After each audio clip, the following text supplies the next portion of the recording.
Hello everyone, how are you guys doing? This is me, your girl, Tsega Belaye, and you're watching My Africa Show. Today, I have special things in our segment for you guys. Introducing you my today's guest on our coffee time. She is the founder and owner of Mulu brand, Mulu mentorship, and then a lot of startup businesses. And on top of that, she is about to launch an amazing game that focuses on the Battle of Adwa. And I was lucky enough to have a few words with her. I've learned a lot of things. I don't want to spoil it for you guys, but just take a good note that that's what I would love to say. Let's look at it and feedback. Well, my name is Kessa. I was born in Deliveries, so Deliveries. I went to the Netherlands with my parents when I was 3.5. So I grew up in the Netherlands. It's very hard sometimes to explain this part where you feel at home in both countries. So I tell people Netherlands is my home, but Ethiopia is my identity. So they're both my homes. But I grew up in both cultures, or with both cultures, let's say. So I lived a quite nice, normal life up to the age of 20. That's when everything changed. And when my career basically started. And by normal, I mean, I lived a life that, where, my parents were there, they cared for me. I had a great childhood, met a lot of, people, friends, people who I still know. And then I went to university. I think well, it's not I think, when you're younger, people ask you, what do you want to be when you're older?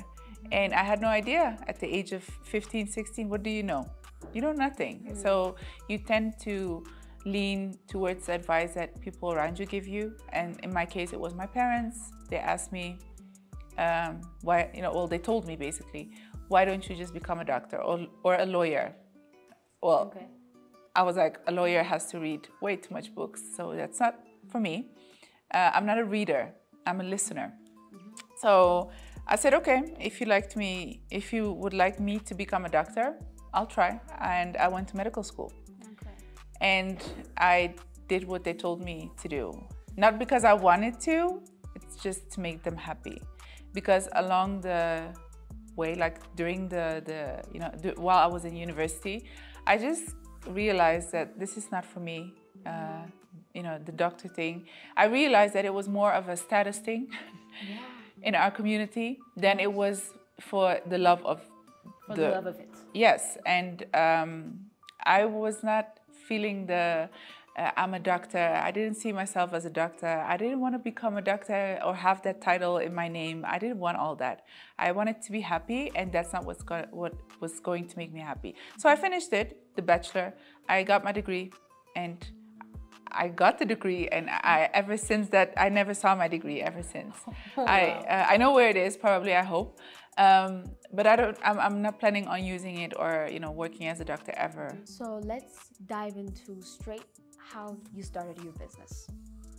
It actually started during medical school while I was there. My professor asked me to write a thesis and a paper.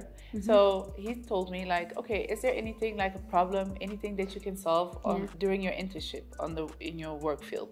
So internship is when you work a few weeks in every department, so you can get a good experience. An experience on what it's like to be a gynecologist or So every department, we had a few weeks, and he told me that specific department that you work in, what is it that you can solve? Is there a problem that you can solve?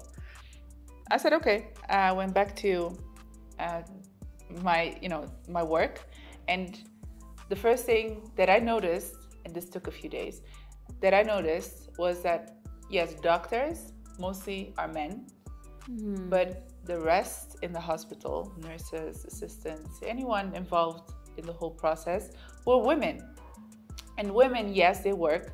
Even if they work full-time, they're still the first one to call when there's something happening at home. Kids are sick, family sick, mom, dad, anything. So I saw the women struggling to make it, make that balance. So I said, well, the solution is quite easy. There should be a connection that would allow them to work from home. I mean, most of the time, you know, people call and be like, oh, I have a headache. And you can just tell them, oh, take some pills or something, pills, or do this, do that, take some rest. That's the advice you give them. That can be done from home. So I said, okay, maybe we should make a tool that would allow them to work from home, which sounds super easy today, but it wasn't 12 years ago or 10 years ago. So I had to find a way to make them access these files, which was impossible by law. So I had to find a way to break the law, or, you know, have create a route around that law. Because it's super personal information. You know, if that leaks, everybody's personal information will be out there, including their diseases, including their medication, everything will be out. So I needed to find a safe route that will allow them to log in from home and also reroute the phone connection. Yeah, it was actually an impossible task for someone who was 21. I was 21 years old. I didn't know anything. I don't come from a family that is wealthy or has the connections. I don't have that. But luckily, I do have a smart father, and I met my husband, and my husband is an accountant and well experienced. So they helped me. You know, I was like, oh no, I'm not going to talk to these men in suits, super scary. I don't know how to talk. And they encouraged me, do it. And eventually we found a way. I found a way. Nice. And people were so interested, and they were like, because my job was to write a paper, not to actually create the tool. But people were so interested in the hospital, and they were like, go for it, try it. And, you know, I borrowed money and established the business, and I sold that company 1.5 years later to a major insurance company. Whoa! Because it was such a cool idea. Yeah. So yeah, it was, for me, it was groundbreaking then. Today, everybody works at home. So what did you do after you sold that company? What did you do next? Spend the money. That's the whole crazy part, because you feel like, you know, I sold it for over $1 million. So all of a sudden you are a millionaire according to the status, or, you know. So I thought, okay, from now on, I deserve my respect. People are going to treat me differently. I need to drive the most expensive cars. I need to have the most expensive this. But $1 million is nothing, you know. But you don't know that. If you come from zero, I don't want to say zero, but if you come from other standards, all of a sudden $1 million feels like you can buy the world, but it's not. You know, $1 million, you can spend it literally in one month if you would like to. It's not that much. And I almost did. And luckily my father was smart enough to tell me, like, okay, you need to save half of it. Give me the half. The other half, you can do whatever you want with it. And I bought cars. I bought, I don't know, expensive clothes, expensive this, that. Complete waste. But wasting money is fun. The fun is just temporary, you know? Yes. And my dad let me have that fun. And he's like, I think it's also, I would do the same with my kids. It's an important lesson that you learn. Because what do? Now you have the expensive car, which you cannot afford because the money is not a recurring, you know? So it was an expensive lesson. Eventually I had to sell my car because I couldn't afford it. And my dad wouldn't allow me to spend the other half. Well, here I am working in super expensive clothes, but not able to afford a decent house. So it was a reality check. So eventually I sold the car, which I lost money on, and I had to reinvest my money. So I had to basically start another business. And I looked back at what I did, what made my first, you know, company a success. And it was just, I found the gap. I found an opening in the market, and I found a solution. So basically the problem solution kind of thing. Yeah. And that's when I came up with American football, because I wanted to play American football. You know, I mean, it's not soccer, right? It's American football where they throw the ball. Yes, yes. You know, the oval ball. So I saw a video online of Americans, women, playing that sport, and I was like, oh my gosh, I want to do that as well. And then I looked online for what my options were. And there was a male team, and there was a male league in Europe, but nothing for women. And I was like, well, that's unfair. So I called the head coach of the male team in Amsterdam. That's where I lived back then. And I told him I want to play. What are my options? And he said, you can go to the US. I said, I literally want to play once. That's not even an option. And he told me like, okay, if that's the case, find some girls in the area. We needed 11 girls at least. Find some, 10 more girls and I can teach you the game and that's it. You can just play and get it off your bucket list. So I posted that same video on my Facebook. That excited me, right? So I posted that same video on my Facebook asking who wants to play this game with me. This is so cool. And it's in Amsterdam. And my inbox exploded with messages from women all over the country. And I was like, wow, okay, this is cool. And we gathered some girls. We started a team in Amsterdam. And you needed, we need another team to play against, right? So we started another team in Rotterdam. And for me, that was it, I was like, okay, I did it. We played, thank you, bye. But the girls didn't want to stop.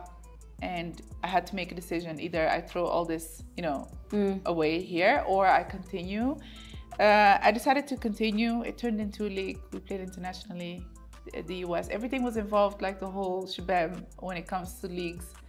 But then I also, at some point, felt like this is it. This is how far my talent or my, this is how far I can grow this company. So it was time again to sell it. Yeah. And said goodbye to the whole league. It's always, for me, the theory, find that gap. You know how many gaps there are in the market? There are many.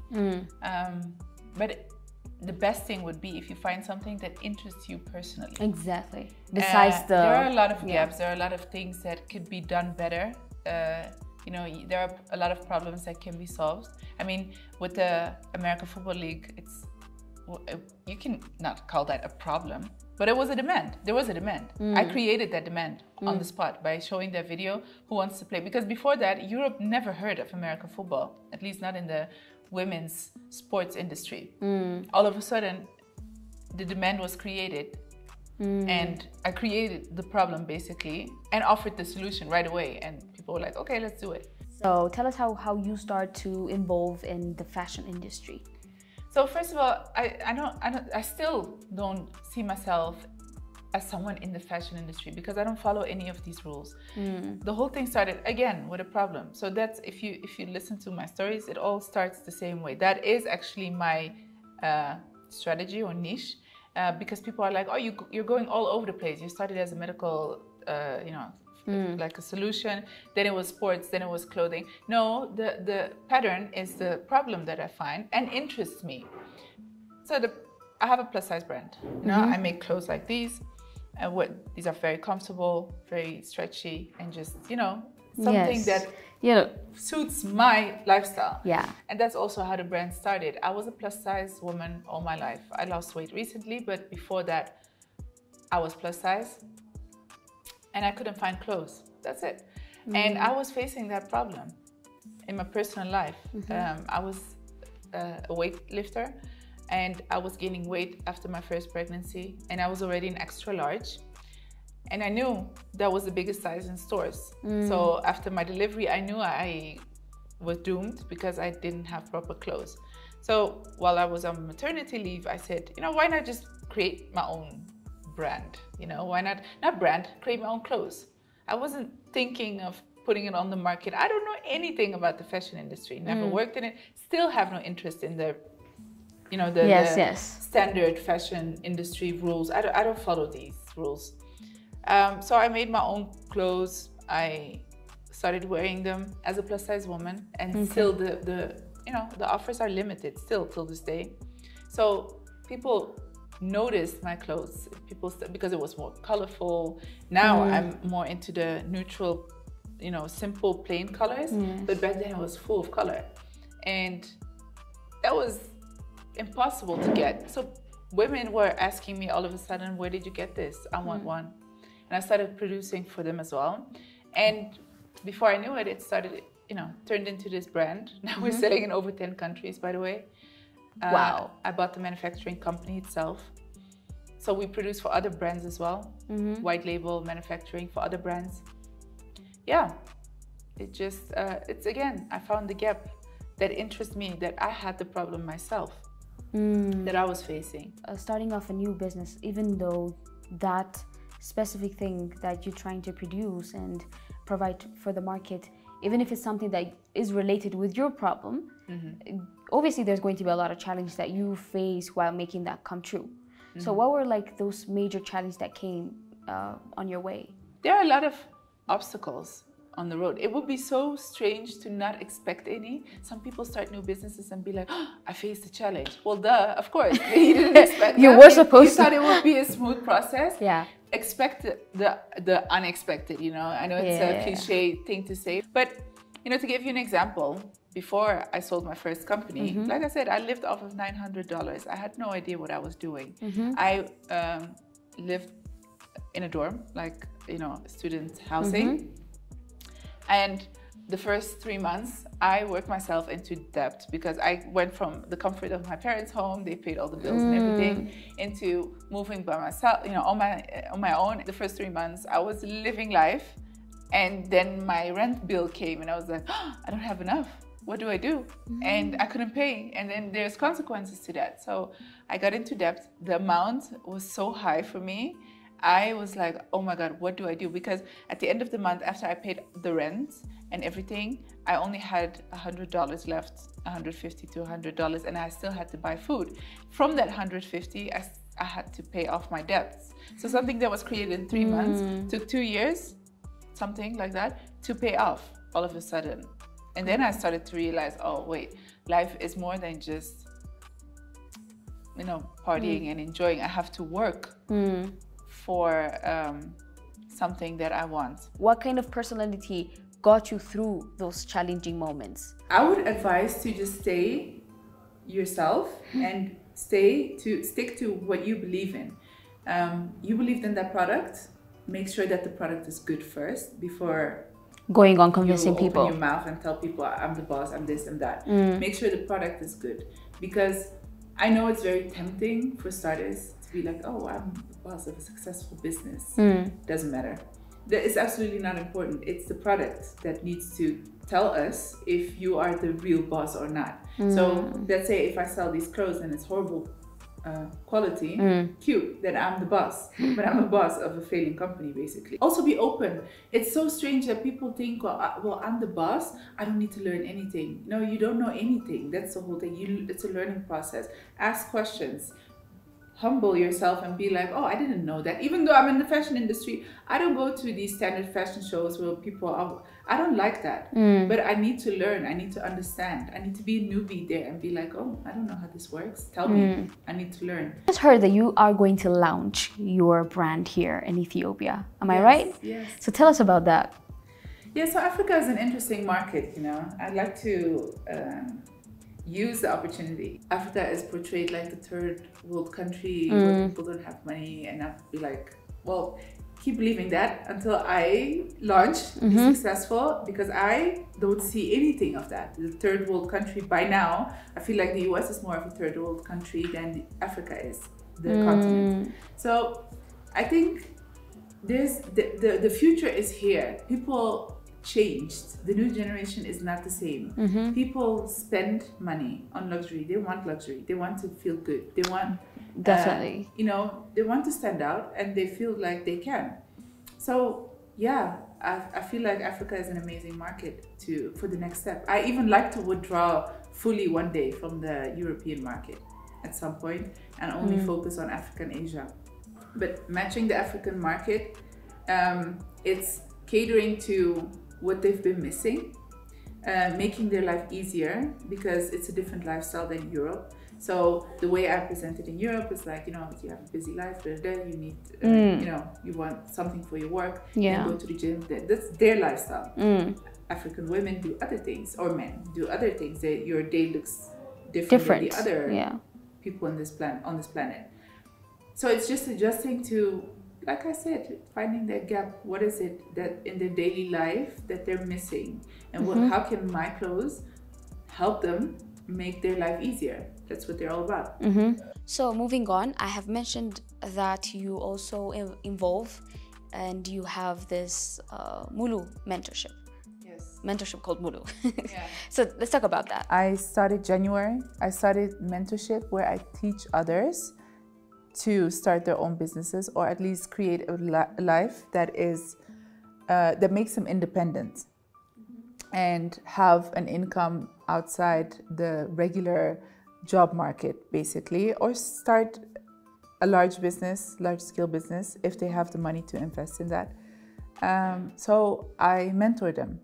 I share my knowledge. I mean, like I said, why would it go to waste? Let others enjoy it and let others, grow with that.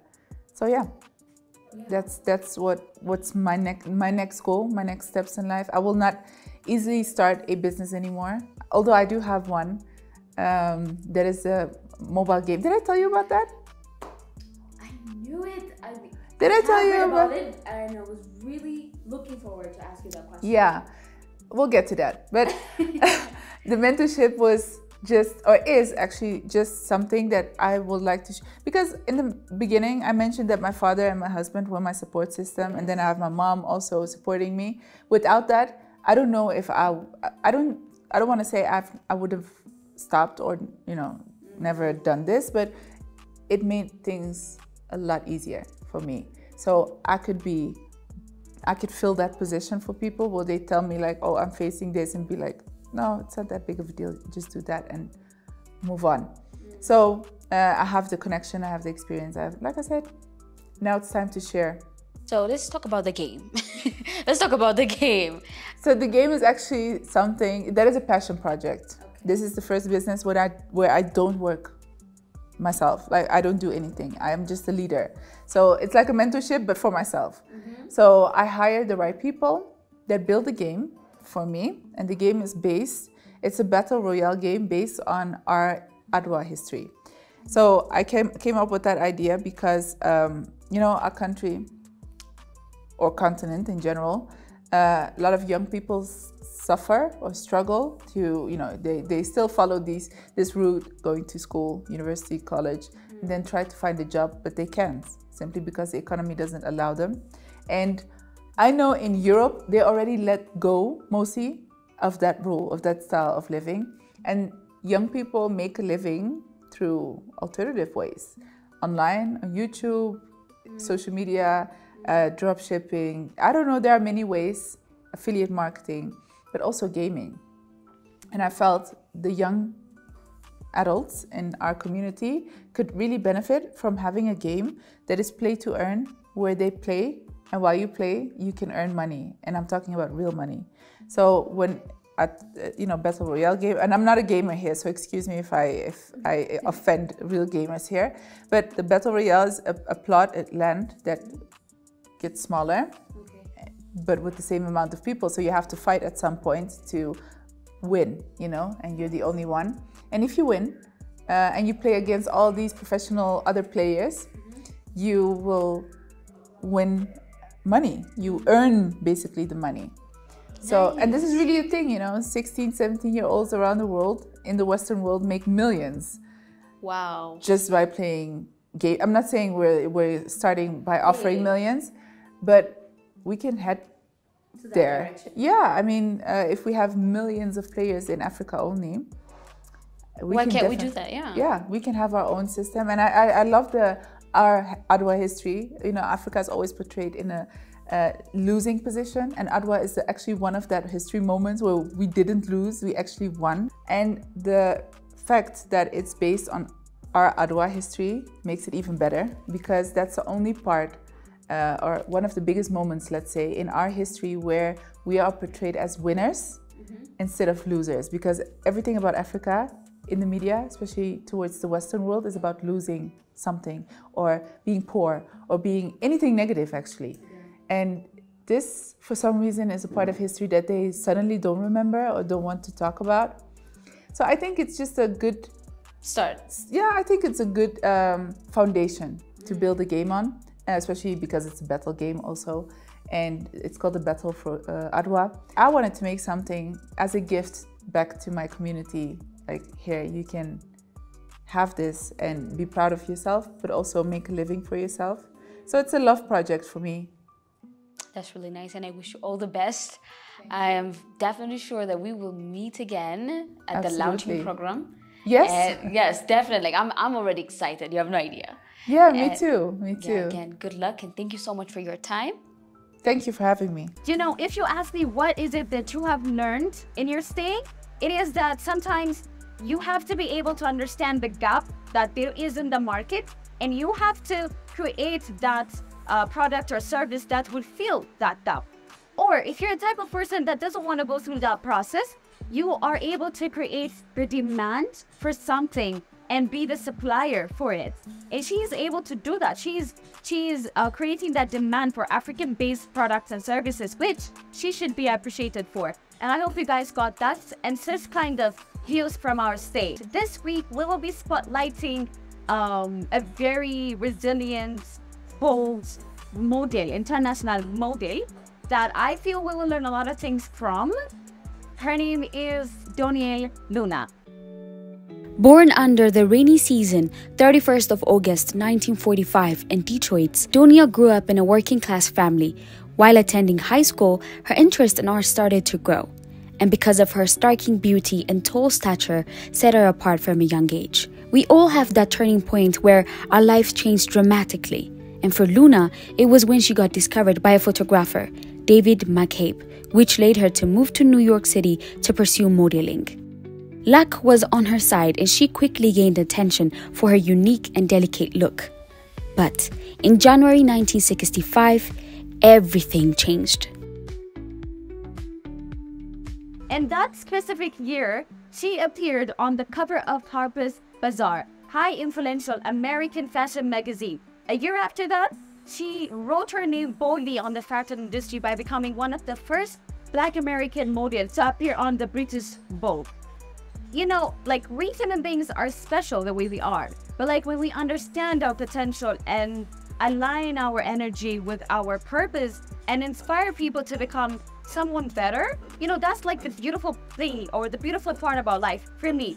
And Luna was able to do that. She inspired a lot of people to put their fears, to put their what ifs aside, and just do what their soul and their spirit would love.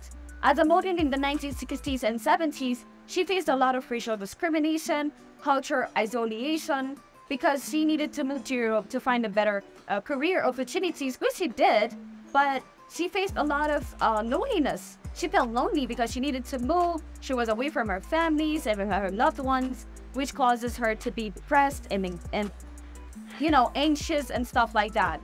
But despite all the challenges that she faced, she became one of the first Black American models to be on British Vogue. She worked with one of the renowned photographers at her time, like Richard, David, Helmut, Nathan. She had worked with them, and that is a huge milestone that she has achieved in her life. But eventually, she died at the age of 33 because of the addiction that she had. And that was like a very tragic loss because, you know, death is not something new. It's part of nature, and we think that death comes with age, but actually death comes with time, not with age. Even though we feel like she's young to die, the process of her death was the most tragic scene in her life. And if we ask you what is it that you've learned from her story, it is that sometimes when you set a goal in your life, when you say, okay, that is something that I would love to achieve, you have to understand that you're going to face challenges, that you're going to be like, you know what, why am I even doing this? Like, there's going to be a moment of your life that you will have that conflict with yourself. But at the end of the day, you should learn on how to release those emotions in a healthy and proper way that suits you, and also transform all the energies that you experience through the journey. Other than that, what I have learned is to respect and enjoy the process of becoming the person you need to be to get to where you want. Sometimes it's really important to set goals, destinations, to have that clarity, I understand. But in order for you to get there, it is the process that will help you build the character, the personality for you to get there. So even though the goal is important, sometimes the process is also much more important than the destination. That's what I've learned. And Luna chose what felt she was right at that time to express the racial discrimination, to express the challenge, all those negative emotions that she was experiencing. She chose to express it in that way she did. I cannot conclude that is the only factor for her death. There might be other things that we can mention, but that is something that I couldn't help but notice and be like, okay, you know, that is something that I could take from her story. Africa is always rising, and it's time for us to talk about what we're going to be seeing in that sector, which is the health and education, the most important one. You know, if there is no healthy nation, there is no sustainable development, obviously. So thousands of people all across the world, all across Africa, are dying because they're not getting proper medical treatment. They're not getting proper medical supplies. And I will be mentioning few things that are being done here in Africa that is trying to impact the health sector in a positive way. You know, as I have said, thousands of people die every day because they're not getting the right treatment regarding the healthcare. And our brothers and sisters in Ghana and Rwanda created an amazing innovation, which is called zipline drone delivery. As you guys can guess from the name, it is a drone that would deliver different blood, like medical supplies like blood, vaccines, and anything that you need to get your treatments. And I can't help but think how fancy that is. Can you imagine like a drone coming and delivering all the medical supplies that you need? So that is helping thousands of people's lives, and also it is helping people get different supplies that they need to have, like in remote places, and that is something that we should appreciate. Have you ever felt like, oh my god, I wish I could get you know, professional consultation about my health, especially at emergency cases? Maybe you don't have the time to go to hospital, or maybe you do not know where to go. And that is what Biya Tele Emergency Network is trying to help. It's trying to connect different health facilities in Cameroon, helping people get proper health guidance and consultancy about their health, and support them during emergency cases, which is like, you know, it's saving a lot of people's time. It's improving the quality they get regarding the healthcare, which I was like, you know, this is something that we should learn and accept and include in our health sector here in Ethiopia.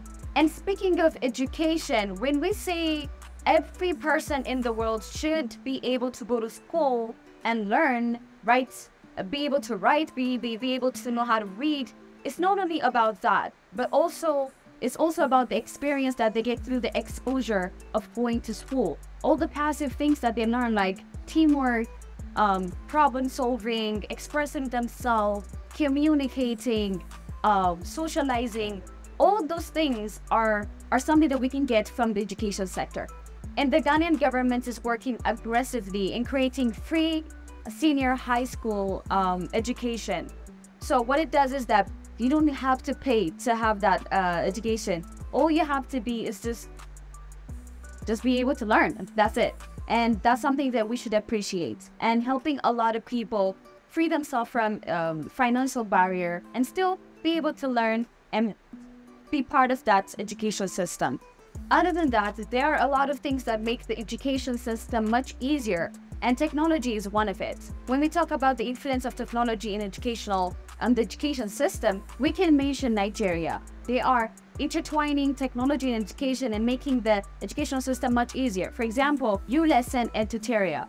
These two things help people get different materials that will help them support their studies, their subjects, and at the same time get tutorials that will again help them succeed good grades or have good grades in their subjects. So it's not only about working hard, but also it's about working smart.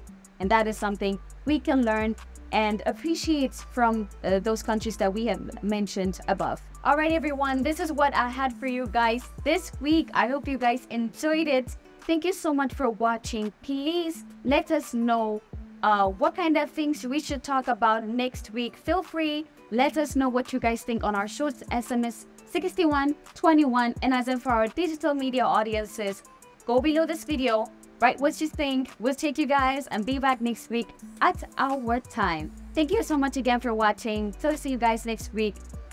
Goodbye.